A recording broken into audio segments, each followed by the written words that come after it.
ઓમ શ્રી ગણેશાય નમઃ. જય શ્રી કૃષ્ણ મિત્રો. મોહિની એકાદશીની વ્રત કથા આપણે સાંભળીશું. ભગવાન શ્રી હરિ વિષ્ણુને અત્યંત પ્રિય છે એકાદશી.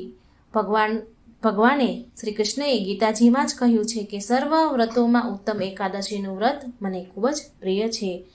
એકાદશી કરવાથી આપણા સમસ્ત પાપ નષ્ટ પામે છે અને અંતમાં ભગવાનના શરણ પામીએ છીએ, વૈકુંઠ ધામ જઈએ છીએ. તો મિત્રો, આ પવિત્ર એકાદશીની વાર્તા જરૂર સાંભળજો અને વિડીયો બીજાને શેર કરવાનું ભૂલશો નહીં, કારણ કે ભગવાનની કથાઓ જો આપણા થકી બીજા સાંભળશે તો એનું પુણ્ય ફળ પણ આપણને મળશે. માટે વિડીયો લાઈક કરજો અને શેર કરવાનું ભૂલશો નહીં. ઓમ નમો ભગવતે વાસુદેવાય. સાધુ સંત કહે છે કે કંઠી નિર્વા તુલસી વ્રત કરા એકાદશી, એટલે કે આપણે આપણા કંઠમાં આ તુલસીની એક માળા ધારણ કરવી જોઈએ તથા એકાદશીના વ્રતનું શ્રદ્ધાપૂર્વક પાલન કરવું જોઈએ. આટલું જ નહીં, એવું પણ કહે છે, જ્યાં નાહી નેમ એકાદશી વ્રત જાણા વેતે પ્રેત સર્વલોકી, એટલે કે જે મનુષ્ય નિયમપૂર્વક એકાદશી વ્રતનું પાલન નથી કરતા એને પ્રેત જ સમજવું જોઈએ. હવે જુઓ, આપણા સંત લોકો આટલી મોટી વાત કહી રહ્યા છે તો આની પાછળનું કારણ શું છે? તો સાંભળો. સંત તુકારામ મહારાજ કહે છે કે આ એકાદશી માત્ર સાધારણ વ્રત નથી, પરંતુ વૈકુંઠ ધામ જવા માટેનો રાજમાર્ગ છે. તો ચાલો આપણે સાંભળીએ અત્યંત પવિત્ર મોહિની એકાદશીની વ્રત કથા. આ વાત એ સમયની છે જ્યારે ધર્મની ધજા તળે યુધિષ્ઠિર મહારાજનું શાસન સંપૂર્ણ પૃથ્વી ઉપર સુખ અને સમૃદ્ધિ ફેલાવી રહ્યું હતું. તો એક દિવસ ધર્મ અને જ્ઞાનની ચર્ચા કરતા કરતા યુધિષ્ઠિરે પૂછ્યું કે હે જનાર્દન, હે કેશવ, વૈશાખ માસના શુક્લ પક્ષમાં આવતી એકાદશીનું શું નામ છે અને એનું પાલન કરવાથી શું ફળ મળે છે? મિત્રો, તમને શું લાગે છે કે ભગવાન શ્રી કૃષ્ણ આ મહત્વપૂર્ણ પ્રશ્નનો ઉત્તર શું કંઈ આમ જ આપી દેશે? જી નહીં. એક આદર્શ ગુરુની જેમ શ્રી કૃષ્ણ ભગવાને શાસ્ત્રોના સંદર્ભ સાથે ઉત્તર આપ્યો. શ્રી કૃષ્ણ ભગવાન બોલ્યા કે હે ધર્મપુત્ર, આ સંદર્ભમાં વશિષ્ઠ મુનિ અને પ્રભુ શ્રી રામ વચ્ચે થયેલ સંવાદને સાંભળો, એમાં જ તમને તમારો જવાબ મળી જશે. અને બસ કથા આ પ્રારંભ થઈ. પૂર્વકાળમાં પ્રભુ શ્રી રામચંદ્રએ તેમના કુલ ગુરુ વશિષ્ઠ મુનિને પૂછ્યું કે હે મુનિવર, સીતાના વિરહમાં હું અત્યંત નિરાશ છું. કૃપા કરી તમે મને કોઈ વ્રત કહો જેના પાલનથી હું સમસ્ત પાપ અને દુઃખોથી મુક્ત થઈ શકું.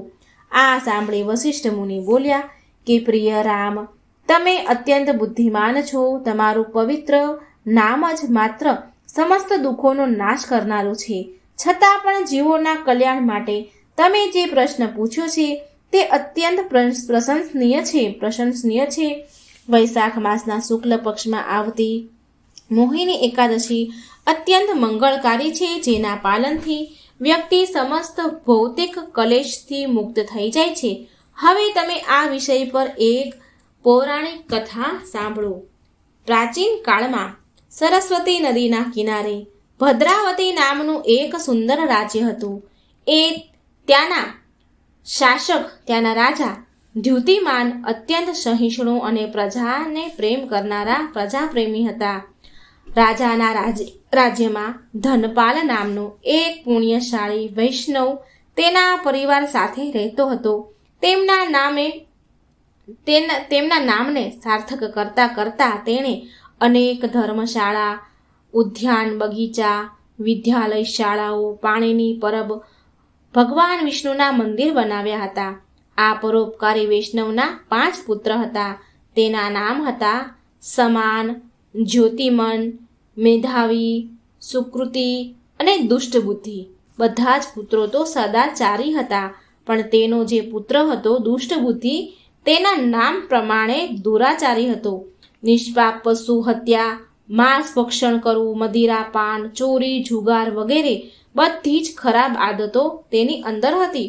એ કોઈ પણ બ્રાહ્મણ, સાધુ, સંત, વડીલને સન્માન આપે નહીં અને ના કોઈ પ્રકારના ધર્મનું પાલન કરે, પણ ઉપરથી તેના પિતાની સંપત્તિને આંધળાની જેમ વેડફી નાખે. હવે એક દિવસ એમ થયું કે તેના પિતાએ એ દુષ્ટ બુદ્ધિ પુત્રને ખુલ્લે આમ 4 રસ્તા પર કોઈ વેશ્યા સાથે ખંભા ઉપર હાથ મૂકીને જોઈ લીધો, અને એ જ દિવસે ધનપાલે તેના પુત્રને ઘરથી બહાર અને સંપત્તિથી નિષ્કાપ કરી દીધો, બહાર કાઢી મૂક્યો.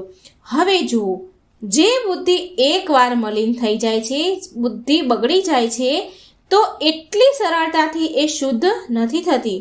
તો બસ આવી જ રીતે દુષ્ટ બુદ્ધિ પણ ઘરેથી નીકળી ગયો, પણ માનો એને કંઈ વધારે ફરક ન પડ્યો. તેણે તેની ખરાબ આદતો યથાવત ચાલુ જ રાખી. રાજાના સૈનિકોએ તો એકવાર તેને પકડી પણ લીધો, પણ તેના પિતાના પ્રતિષ્ઠાએ તેને બચાવી લીધો. પણ હવે તો એટલો બધી હદ પાર થઈ ગઈ હતી કે અંતે રાજાએ તે દુષ્ટ બુદ્ધિને રાજ્યમાંથી પણ નીકાળી દીધો. હવે એ જંગલોમાં ભટકવા લાગ્યો. બધા જ મિત્રો તો રાજ્યમાં છૂટી ગયા, અને એ ધન હતું જે એની પાસે એ પણ સમાપ્ત થઈ ગયું હતું. તો બસ હવે તેણે જંગલમાં પ્રાણીઓને મારી કાચું માંસ ખાવાનું શરૂ કર્યું. પણ એ હંમેશા દુઃખી રહેતો. તેના પાપ કર્મનો ઘડો તો એટલો ભરાઈ ગયો હતો કે બસ માનો હવે ફૂટવાનો જ હતો. અને થયું પણ એવું જ કંઈક. એક દિવસ ભટકતા ભટકતા દુષ્ટ બુદ્ધિ કૌંડિન્ય મુનિના આશ્રમમાં આવી પહોંચ્યો. હવે એ સમયે ઋષિ ગંગા સ્નાન કરીને હમણાં જ આશ્રમમાં આવ્યા હતા. એમના કપડામાંથી પડેલા અમુક ગંગાજળના ટીપા દુષ્ટ બુદ્ધિ ઉપર પડી ગયા, અને પછી એ થયું જે ઇતિહાસમાં થતું આવ્યું છે. સાધુ પુરુષના ક્ષણો સંસર્ગનું એ પરિણામ એવું આવ્યું કે દુષ્ટ બુદ્ધિના સમસ્ત પાપ નષ્ટ થઈ ગયા.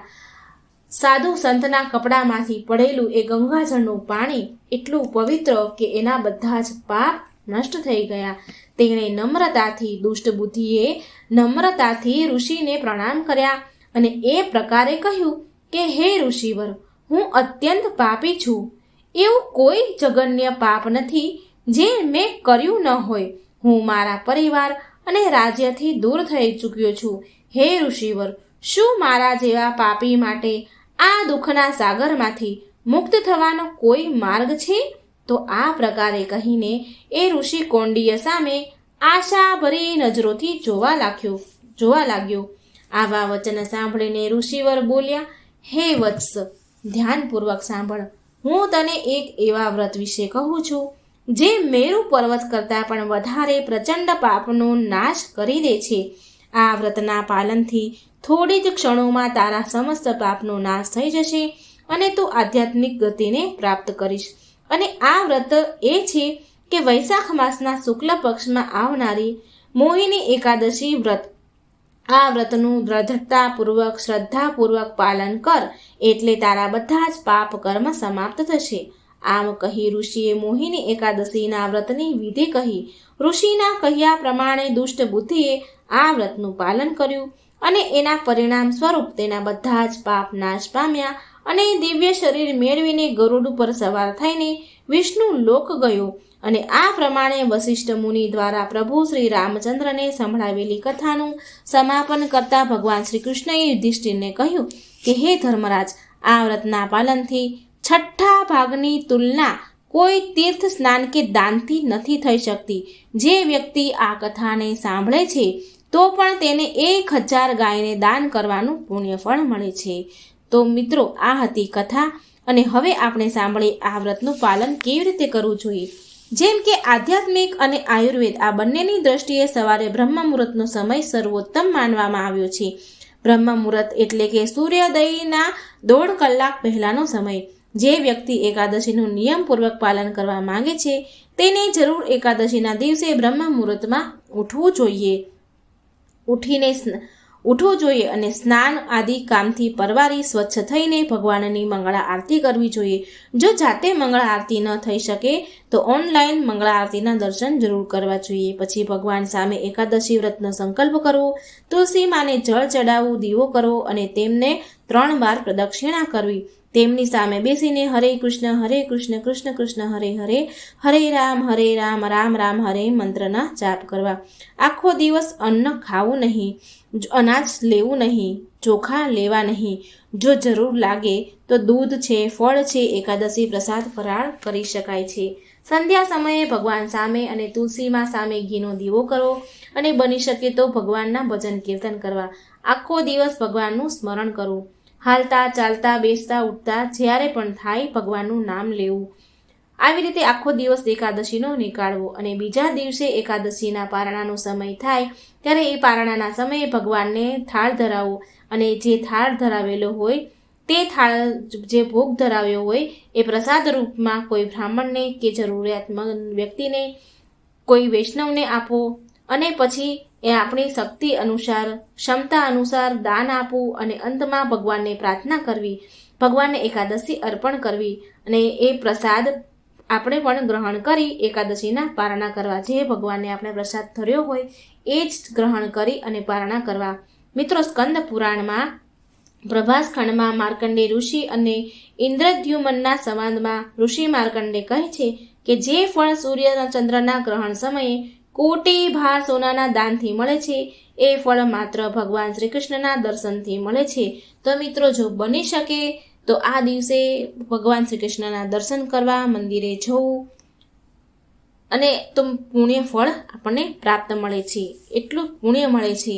તો મિત્રો, જો આ વાર્તા સારી લાગે તો વિડીયો લાઈક કરજો, શેર કરજો અને આ ચેનલને સબસ્ક્રાઈબ કરવાનું ભૂલશો નહીં. જય શ્રી કૃષ્ણ. રાધે રાધે. Thank you.